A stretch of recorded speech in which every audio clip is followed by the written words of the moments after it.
Welcome back to Roundtail Restoration, everybody. My name's Chris. Next to me, I have my 1966 Triumph Spitfire. If you watched any of my last videos, you know that I've been through several weeks of trials and tribulations trying to figure out what was causing bad running. I think I finally got that figured out. No smoking guns, but she still seems to be running just fine. But I've been neglecting the restoration on a 1964 Triumph TR4. So with that, I'm going to go back over here and concentrate on getting the outer sills fitted in. Thanks for watching. Let's get it sorted.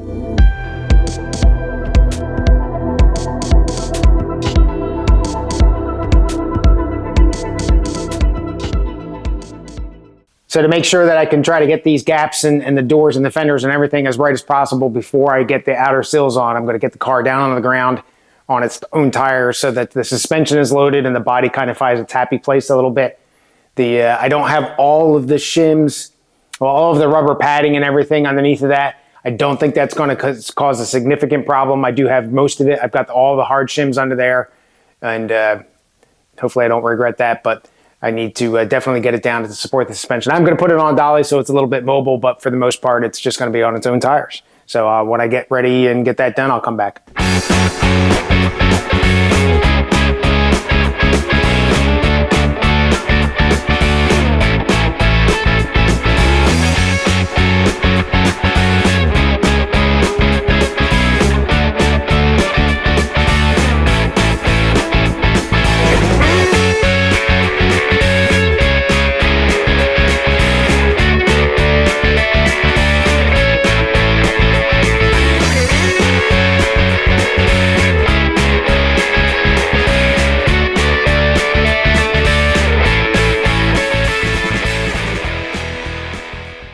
All right, so first time in a long time that she is on the ground mostly.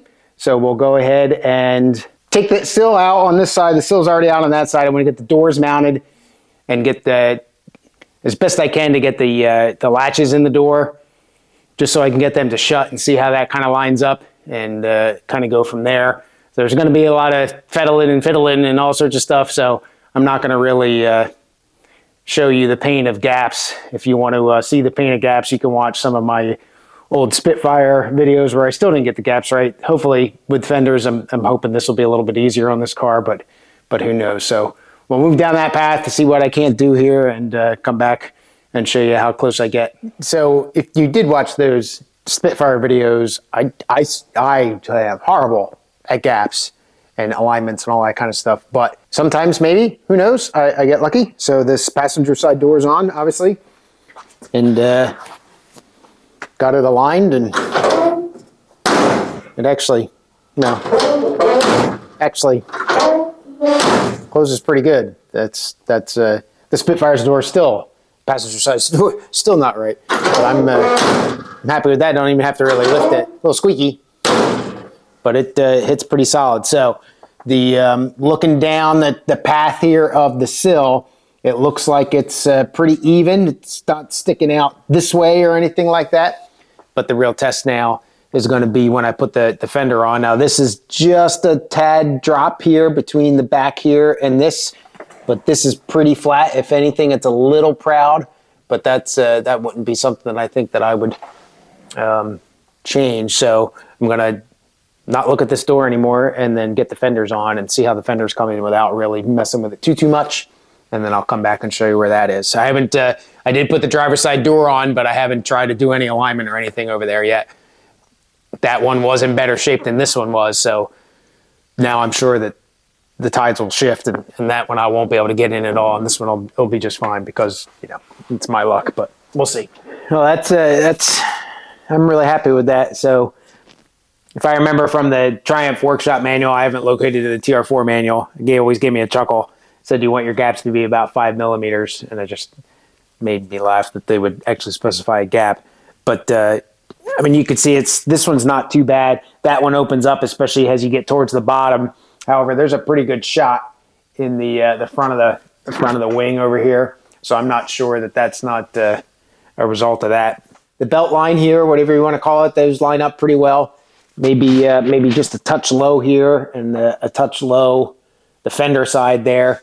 But point being, I've got 2 bolts in the front fender, 2 bolts in the rear, including the attachments to the sill, and the door shuts pretty well. So I'm I'm afraid to touch this, and I'd really like to just hurry up and weld in that sill. So I've got to I'm going to go along and clamp it. That sill is essentially ready to weld in as far as all the holes go and everything. So I got to I'll figure out. So I'll clamp it up as good as I can get it, and then figure out some way to mark it so that I can move it around a little bit if I have to. But I'm real happy with the way that looks. Same thing on the other side. Again, I put the door in, get it pretty close, try to make it close back and forth and kind of line it up, and then I use a jack with a block of wood underneath the back here to try to help me position it vertically. It doesn't help you going like this, but it's okay. So again, I'll stop talking here and get over to the other side and then show you how it goes over there. About the same's going on over here, except as I get towards the bottom, I lose my gap. This gap is a little wide, but as I get towards the top here, it works just fine. The sill lines up as far as the lines as they trace down. So I think that sill, it's in the right spot. I got sheet metal screws in there that I've had in there from the past, so I think that's lined up. This had sat a little bit proud and still might just a bit. This will probably be something that I'll try to work, but this is not quite as bad. Actually, maybe a little bit proud here, but not enough for me to freak out over. That's for sure. I don't think there's any accident damage on this one. The car did get a shot in the back, so the back by the tail light's a little messed up. But the interesting thing about this one, if you remember, I'd mentioned that this one's shut just fine, and it still shuts fine. The door latch is broke, so you don't have to click the thing, and it lines up vertically pretty well. But I had to put 2 washers in this top clip up here. I had to put 2 washers behind this guy, and this is the part that I had repaired and patched, and I used a lot of original metal here. I doubt that I knocked it so far out that it's a good just over 1/10 of an inch. So if you measure from the flat of the door to where this sticks out on this side, it's about 4/10 of an inch. If you measure it like this gap right here, I'm talking where my finger is going in. If you measure on the other side, it's only about just shy of 3/10 of an inch. The door lines up fine over there, not so much over here. So I'm not too sure what's going on there. You can see here that the cap is off, and the little gear wheel that kind of locks it into place, that's off. The rivets here kind of broke, so I'm gonna probably have to buy one of them. I'm not too sure if I can repair that. I gotta look into that. Anyway, so it shuts, and it shuts pretty well. Like I said, it's broke, but it shuts solid. But I can't come back with the door anymore, because if I do, I'm going to open that gap up way too far. I mean, another 1/10, a little more than 1/10 of an inch there, and that's going to look just weird, and it's going to close this one up. So obviously, washers behind it is a solution. Maybe not the best one, but it's a solution. So where I sit for fitment and everything like that, I think everything's good. I think the sills are in the right spot, at least enough to make them work. As long as I can keep the sheet metal screws across the top. I still have some forming to do with the curves down at the bottom here, especially on the other side. But I think I've got stuff where I need it. So next up now will be to get all this stuff back off, unfortunately, and then get the sills kind of ready, get them set back into where they are right now, and start welding. No, not too bad. The got screws in there, and I've got there's a little spot at the front, just bend it. But everything lines up pretty well. Yeah, I'm pretty sure I'm there. There's a couple things going on here that I'll point out. One, real quick, I can get the end caps in, the new ones that I bought, or that actually came with the car. So that's a good sign. They'll fit in okay. I'm not going to weld them in now. I'm not going to worry about them, and that'll be a future me problem. Couple other things. This gap here you can see is pretty huge, and that's how it came off the car originally. There was a big gap in there, and there was a spot weld in there. I still don't understand how they got that spot welded in there. I don't know, unless, you know, as the assembly, they came in from the A-post side before the car was assembled to a certain point, but I'm not going to be able to do that, but I'm going to try to get that welded there. I got to punch a hole here to tie that in. I just want to take a tie in there. And then I've already got the hole there and some spots there. But yeah, everything looks good. So now I'm going to pull it back off, prep it for welding. So I'm gonna go ahead and strip the floor down, I think, to bare metal. And then all the spots where I'm gonna weld, get that all cleaned up. You can see all my holes here in that floor A post thing there. Take care of that and get this, get the paint cleaned off so I can get ready to weld her up. So it's, yeah, this is a good deal. All right, so I got the sill out, as you can see. Got it all cleaned up. Got all the weld holes punched in it and ready to go, and also got them all cleaned up of paint, and then stripped the paint down where I'm going to weld to, and then put the first coat of weld through primer on it. Now you don't have to strip this black paint's e-coat. It's electroplated on somehow, some fancy stuff, and it's good and it's solid, and this is real stuff. But it's a real pain in the rear to weld behind to get it cleaned up properly. And I found that the weld through is a little bit more forgiving in that. So maybe not the best choice, but I'm gonna go ahead and like I did and strip that paint away and then put the weld through primer on there and then go back and clean that up. So now that that's ready to go and dry in here, about 15 minutes, put a second coat on. In the meantime, I'm gonna go to the other side, get that stripped down and ready to do welding up as well. Got it all set up, ready to go. All the holes have been drilled out to get the paint out of them, except the ones along the bottom, just because I haven't gotten down there yet. And these two right here. So I got this clamp here, you can see, and a clamp there. So I'm just gonna make my way across and not do every hole yet, as is my habit for whatever reason, but I'll get most of them. And then just go across the bottom there.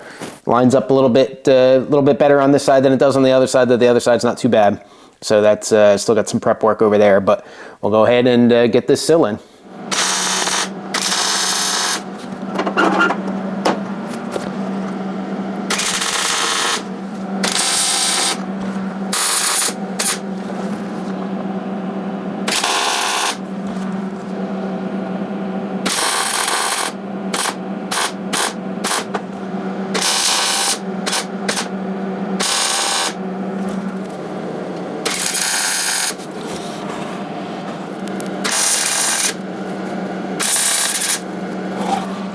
All right, well, it's in there. Second, first, same as the first. I'm Henry. I got married to the lady next door. She's been married 7 times before.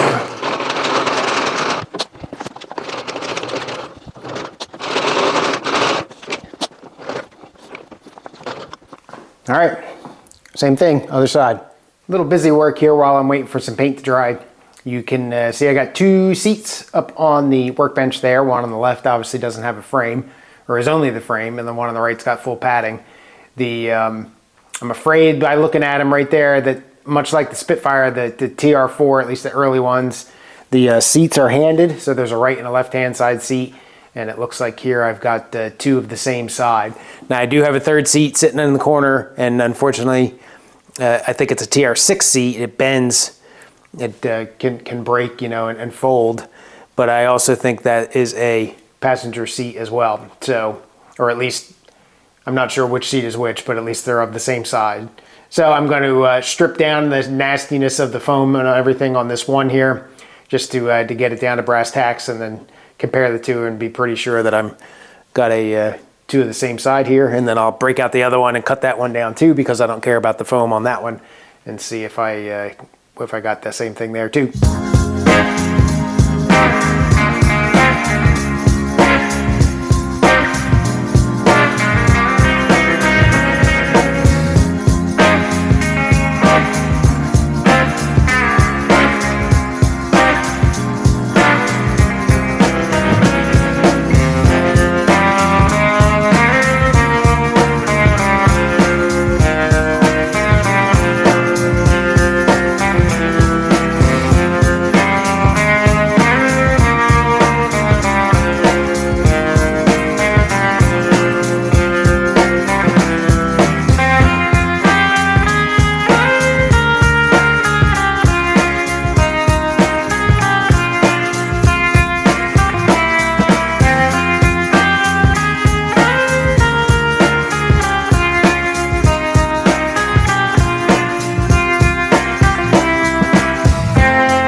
Yep, unfortunately and definitely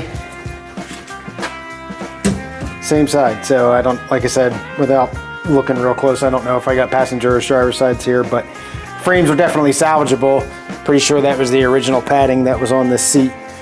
So I'll set these aside, get the TR6 seat over here, and see what that tells me, or whatever TR something is. Maybe it's, who knows, maybe it's a TR250 seat. I don't know what it is. All right, it's not even worth it to me to mess with this guy. It's totally shot. Bottom tubes are rusted through. This was bolted to the car when I bought it, so it wouldn't surprise me if this was sitting in the car and just rotted out like the floors and everything else. So anyway, let me get cleaned up here and get ready to weld in that sill.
All right, everything's prepped.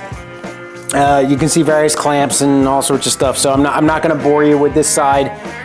It's not going to be any different in the long run than the other side was. Not really any difference going on here. Nothing to really concern myself with or watch out for. This is just going just as fine as the other side did. So we'll go ahead and we'll get this tacked in, and I'll come back and show you the results. Again, happy with the way this came out. I forgot to do this piece here, but I don't know if I screw that down or clamp that down or what, but you can see all those holes in there. Hindsight, I probably should have replaced that. But anyway, it went in fine. All of the end caps kind of sort of fit close enough that I'll probably have to play with them a little bit, but not as off, I think, on the bottom seam here like I was on the other side, but it's in there. So now the next step is going to be to make preparations to get the body off the chassis. So that's I'll brace it a little bit. I'll probably put the doors in, but otherwise I think the next step is going to be starting to unbolt stuff and getting this chassis off, or getting this body off, and then getting down the chassis and getting to work that I'm more comfortable with and a little bit better at. So, but that's all I got for this video, and that's all I got for the rest of today. So hope you guys have a good day. Thanks for watching. Cheers.